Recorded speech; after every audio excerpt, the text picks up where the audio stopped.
예, 국무총리 실장께 잠깐 PPT 좀 띄워주세요. 2008년 규계위 심사 건수가 1130건인데 그 중에서 606건이 개선 및 권고 철회 권고를 했습니다. 개선 및 철회 권고를 했는데요. 그 내용을 보니까요. 이게 지금 규계위가 하는 일이 저기 보시는 것처럼 지배구조, 금산분리 이런 미디어 규제와 같은 정부 각 부처의 아주 가장 중요한 정책 기능과 관련된 입법 사안에 대해서 부처에서 검토해서 올린 거를 단순히 규제개혁위원회에서 규제개혁이란 이름으로 다 손을 댔습니다.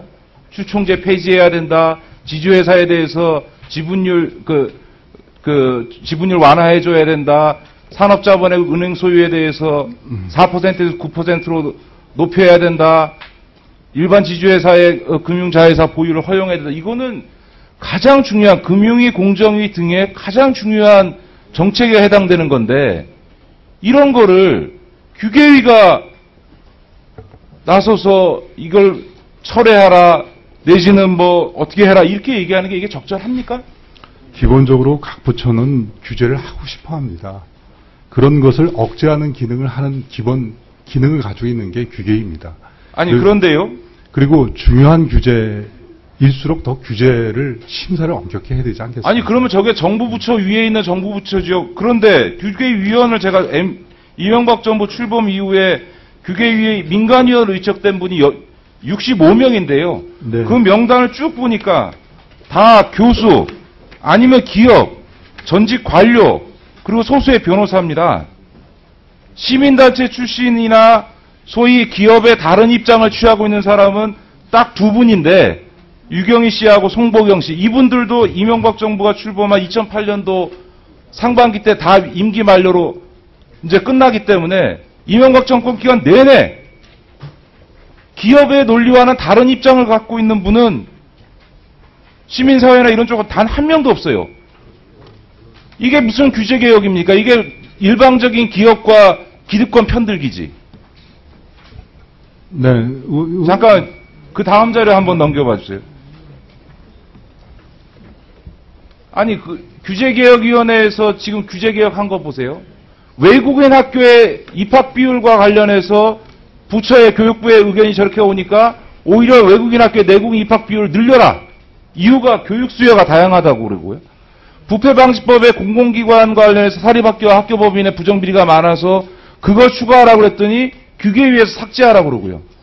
금융회사 지배구조에 관한 법 금융위원회에서 법안을 냈더니 저거에 대해서 대주주의 동태성 적격성 심사 같은 이런 것들을 빼라 해가지고 저걸 빼요. 저게 온당하다고 생각하세요? 네, 각각 다 이유는 있습니다. 나름대로 규계위원들이 전문성을 가지고 판단한 이유는 있는데 첫 번째.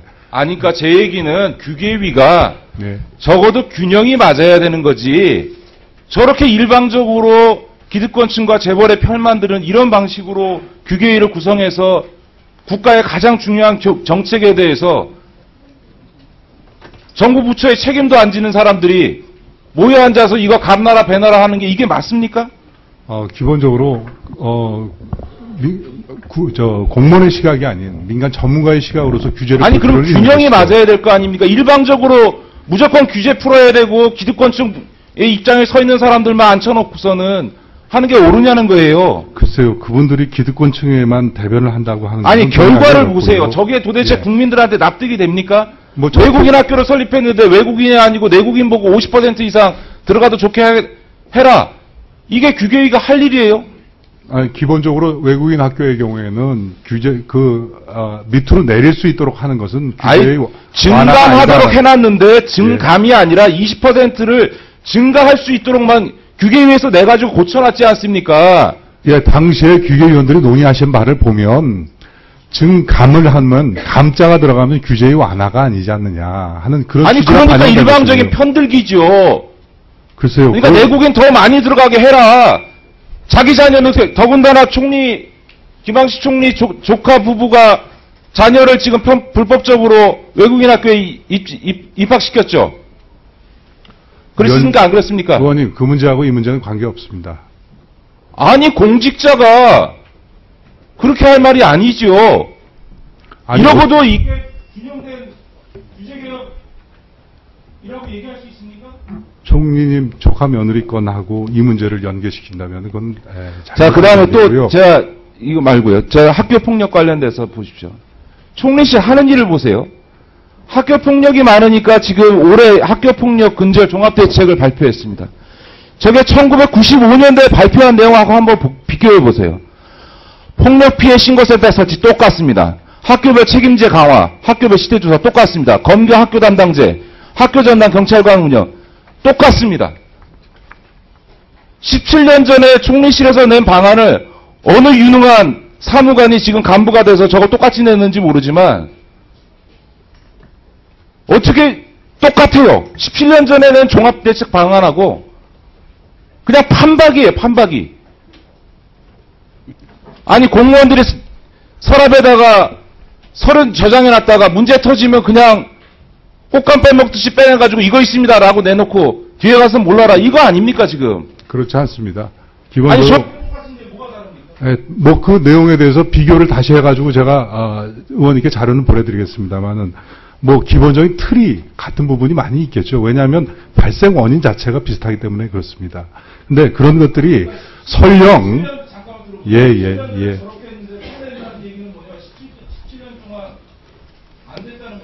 뭐 꼭 안 됐다. 학교 담당자, 검찰경찰, 학교 담당자 하기로 했는데 17년 동안 안 했다는 거 아니에요? 그러니까 지금 이제 다시 전담경찰 주겠다는 거 아니에요? 그래요, 안 그래요? 그때 했는지 안 했는지 다시 한번 조사해 보겠습니다. 그런데 기본적으로 생기는 사회 현상에 대한 해법이라는 것이 그게 뭐 매해 달라질 수는 없는 거 아니겠습니까? 17년 전에 저 얘기했던 거를 실행을 했으면 아니 저게 어렵습니까? 검찰, 경찰에 학교 담당자 하기로 했으면 되는 거 아니에요? 신고 피해센터 설치하기로 해서 설치했으면 안 했을 거 아닙니까? 안 했으니까 지금 17년 지나서 또 하겠다고 하신 거죠. 17년 전에 안 했었던 대책도 있고요. 좀 부족한 대책도 있고 지금 환경이 바뀌어서 더 해야 될 대책도 있고 그런 것이죠. 아니 총리님, 네. 저게 무슨 국가적으로 엄청나게 어려운 정책이어서 시행하려고 했는데 무슨 부처 간 이견 조정이 안 된다든지 예산이 안 따라온다든지 한 그런 어려운 정책이냐고요, 저게. 네, 부족한 정책은 더 해야 되고 그리고 잘 안 된 것도 시대 환경에 따라서 바뀌니까 좀 더 다른 시각에서 잘해보자 하는 취지에서의 대책이 당겼겠죠. 그 17년 전 대책하고 비교는 제가 다시 해서 보내드리겠습니다. 문제가 있네. 이거는 답변하시면 안 되지요. 좀 문제가 있어. 그거하고 무슨 차이가 있어요. 예, 앞으로 잘해 나가도록 하겠습니다. 아니, 제가 오늘 얘기 안 하는데 제가 지난번에 금융감독 이번에 금융 관련해서 문제 많이 나가지고 그거와 관련해서 개선 TF와 관련해서도 지난 10년 동안 총리실에서 발표한 거 비교해서 한번 제가 질의했던 적이 있을 겁니다. 똑같아요. 이러니까 총리실 직원들은 그냥 매뉴얼 만들어 놓고 문제 터지면 종합대책 발표할 때마다 과거 있던 자료 꺼내가지고 그냥 편집만 해서 내놓는다. 그러니 그런 총리실 직원한테 뭘 맡기냐.